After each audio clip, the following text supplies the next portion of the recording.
மிதுனம் டிசம்பர் 2026 ராசி பலன். 1. தொழில் மற்றும் வேலை கரியர்.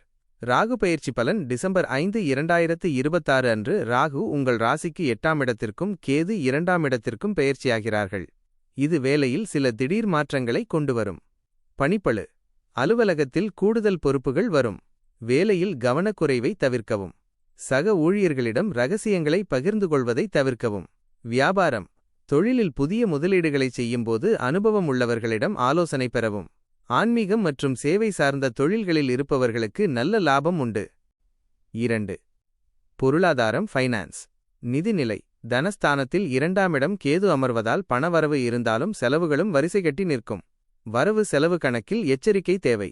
சேமிப்பு.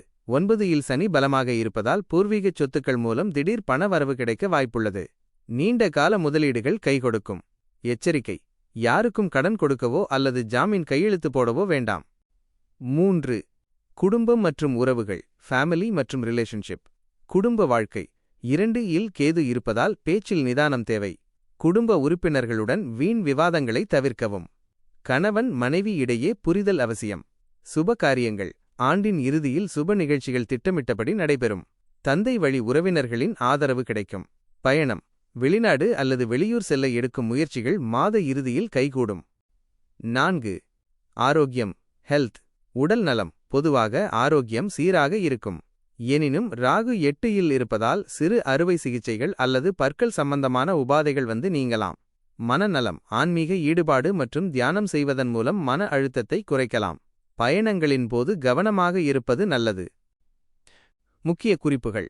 அதிர்ஷ்ட தேதிகள் டிசம்பர் 1, 9, 10, 18, 19, 27, 28. சந்திராஷ்டம நாட்கள் டிசம்பர் 13, 14, 15.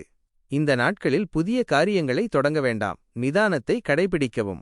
அதிர்ஷ்ட எண்கள் 3, 5. அதிர்ஷ்ட நிறம் கரும்பச்சை வெள்ளை. பரிகாரம். விநாயகர் வழிபாடு. கேதுவின் தாக்கத்தை குறைக்க தினமும் விநாயகர் அகவல் வாசிப்பது அல்லது விநாயகரை தரிசிப்பது நல்லது.